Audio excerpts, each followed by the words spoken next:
Hey guys, it's Arcade and I'm back with another video. And in this video I'm gonna show you how to mix future bass tracks. And I'm going to be focusing on the drop. Also, this video is sponsored by Lipwing Audio. Din 1 is a multiband compressor, and I'm going to be using this compressor to show you a few techniques you can use while mixing your tracks. Make sure to check out the link in the description to get a free trial of this plugin. So here I prepared a song, which is like a future bass drop, and it's not mixed at all. So it sounds like this, it's pretty bad. Let me actually lower the volume a little bit, because it's clipping and stuff. So it's not mixed at all, and I'm gonna show you how to fix that and how to transform this shitty drop into something that is actually pretty good. So this is how it sounds without any mixing.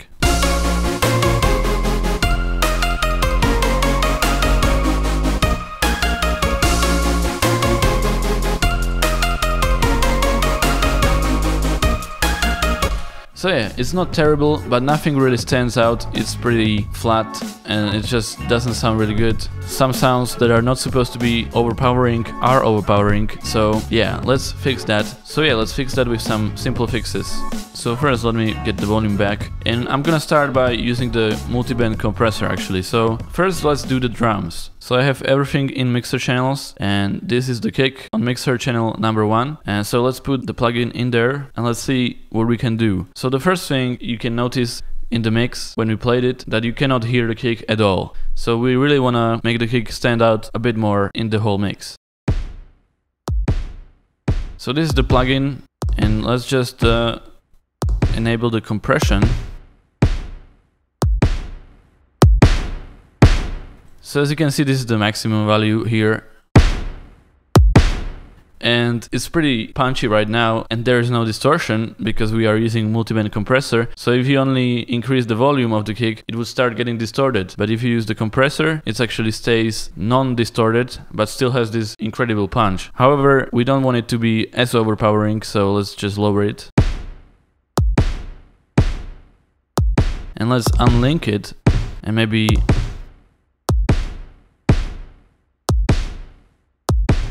play around with different frequencies. So really in multiband compressors, these are the frequencies, high frequencies, high mid frequencies, and stuff like that. And you can compress them separately if you want to. So yeah, let's just adjust it, and let's actually play the whole song while we do so.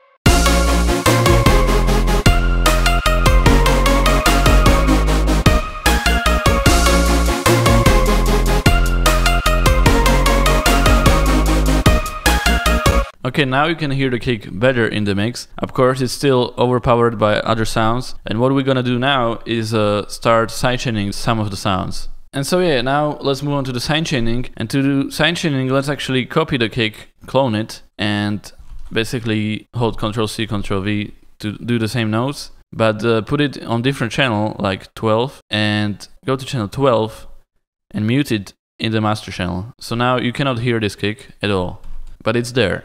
And now let's actually use this kick on number 12 and go under number 11 and choose sidechain to this track. Now go back to 11. Now we have 3 delimiter here. Change it to compressor. Change the sidechain to insert 12. Just right click it. And then change the threshold and the knee. This will affect how much the kick is actually affecting the other sounds. And now we can listen to it with the sidechaining turned on.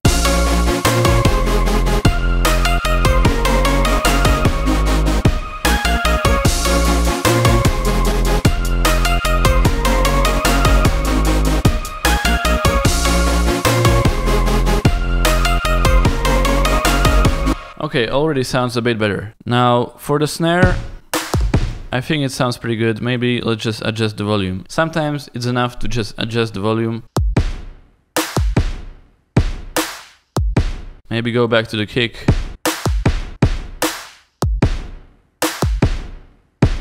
Adjust it again. And now we have the drums, I think, ready to go.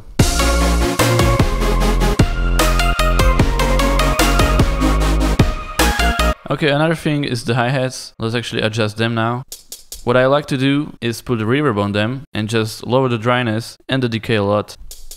And then you have these hi-hats that are kind of in the background. And the less dryness, the more in the background they will be.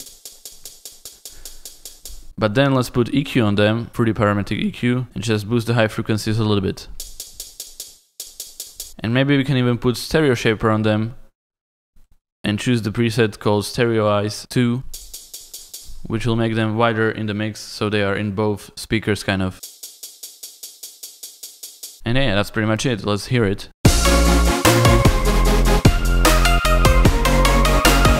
Okay, let's actually put the multiband compressor on them as well and see if we can do anything here, because I feel like we can still boost the high frequencies a little bit, but let's use the compressor for that.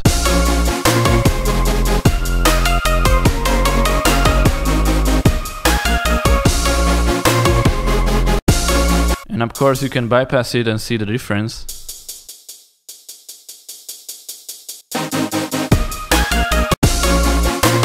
Let's actually put the compressor before everything else. So just scroll the mouse wheel while on the plugin to put it above there.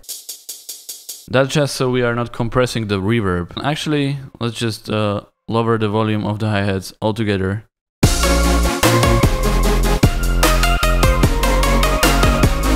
And that's pretty good right there. Now let's move on to the chords.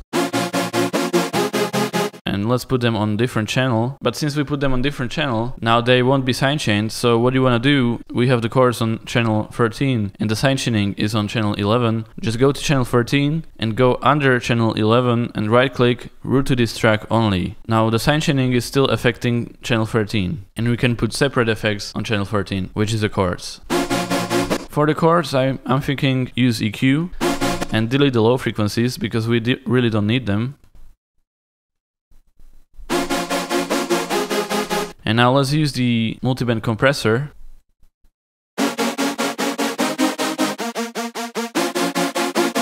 So I think we can lower some of these values.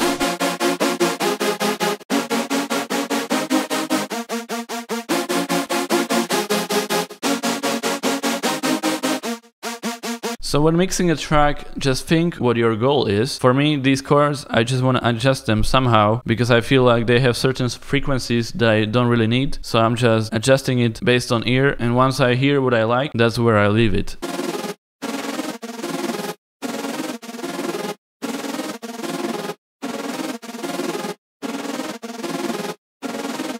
So yeah, this is pretty good. Not much difference, but not always do you need a lot of difference while you adjusting something. You don't need to completely transfer the sound. Sometimes only a little bit of tweaking is necessary. But that being said, let's adjust the EQ a bit more. And a lot of people recommend playing the song while adjusting it. I don't always do that, but you should do both, I think. Adjust it first without the song and then adjust it again with the song and see what works the best.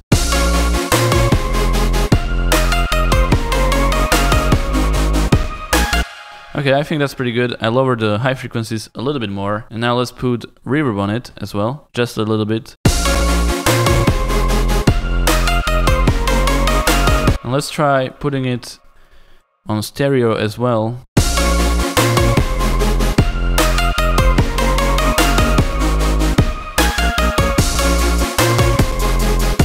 Okay, that sounds pretty good for me. Now let's adjust the melody at the end. So let me put the melody on channel 15 and route it to channel 11 so it's sidechained as well. Let's put the multiband compressor in it. There is one shortcut you can use to simultaneously move the in and out signals. Hold shift and they will move like this. This means when you have it all the way up, the compression is activated even more. This is basically maximum compression. And this is basically no compression at all. And of course this plugin has a lot more features than just this. You can go to controls and adjust everything with incredible detail, which is not exactly for me, because as you know, I'm a simple man. When I see a fader that does something, I move it. But when I see these faders that just adjust it a little bit, it's not really for me.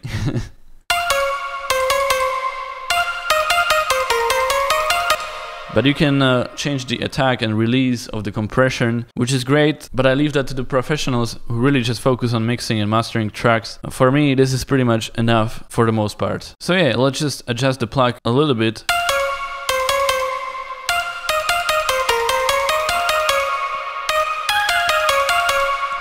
I think it needs a bit more compression in the mid frequencies.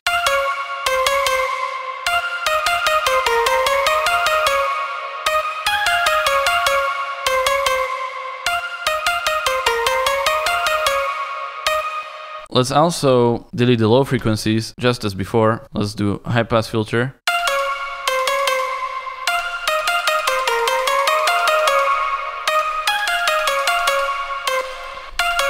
And let's see how it sounds all together.